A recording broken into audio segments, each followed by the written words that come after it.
We can now bring in our chief foreign editor, Rob Parsons. Rob, good afternoon. There has been so much secrecy regarding Ukraine's incursion into Kursk. 10 days in, are Kyiv's aims any clearer? You're absolutely right on the secrecy, both before and afterwards. In the run-up to the invasion, incursion, call it what you like, the Ukrainians went to great lengths to mask what it was they were doing. And it was a major operation, including various different components, which they managed to conceal successfully from the Russians. But now, as you say, we're 10 days into the incursion. It's already at least 35 kilometers deep inside Kursk region. And only now are we beginning to get a sense of what it is the Ukrainians are after. There have been several comments made over the last 24 hours, suggesting that what they want to do is set up a buffer zone along the border with Ukraine.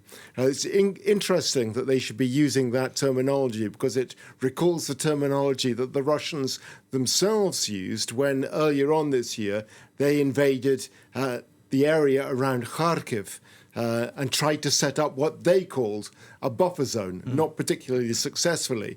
But that, it's maybe a deliberate attempt by the Ukrainians to use the vocabulary that the Russians were using then, a sort of psychological game that they're playing with the Russians. But we don't know if that is the aim, whether they want to have a buffer zone that is significantly deep or what they want to achieve. What one officer said is the aim is to set up a buffer zone which would prevent the Russians from shelling villages inside the Sumy region inside Ukraine.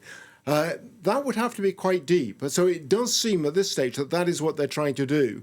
But perhaps their ambitions are greater than that. At this stage, as I just said now, 35 kilometers inside Kursk region and continuing to press. We've had reports, for instance, that the town or village of Korynova, sort of northwest from where the incursion started, is being gradually surrounded there. That would be a major push forward again. At this stage, it's not clear whether the Ukrainians are preparing to stop or not. What we do know is that they're pouring heavy equipment still into the region. I'm curious, Rob, how is Russia responding and how is this being spun domestically?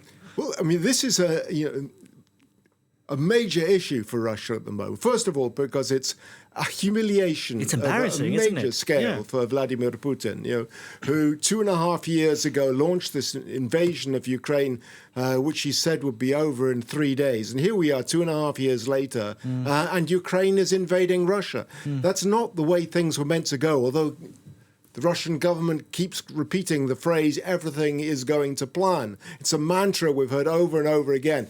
If a Ukrainian invasion amounts to everything going to plan, Russia has something serious to worry about. What they're trying to do is present it through their control of the media as being something rather smaller than it actually is. They're calling it a major terrorist provocation. It's a provocation. It's not an invasion, and that the Russian military will deal with it. But we're now 10 days into the major provocation, and there's no sign that the Russians have got themselves into a position where they can throw the Ukrainians back across the border. On the contrary, as I was just suggesting, the signs are that, for the moment at least, the Ukrainians are pushing forward. What I think the Ukrainians would like is to force the Russians to drag components of their forces along the Donbass line, where the Russians have been making progress over the last few months, in order to plug the holes that have appeared in Kursk. That would make it easier for the Ukrainians to resist against that Russian attack in the Donbass area.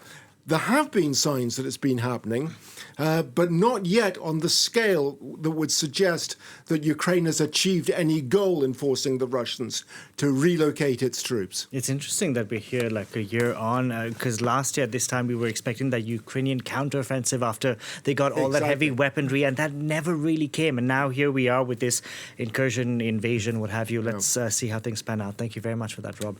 Rob Parsons there.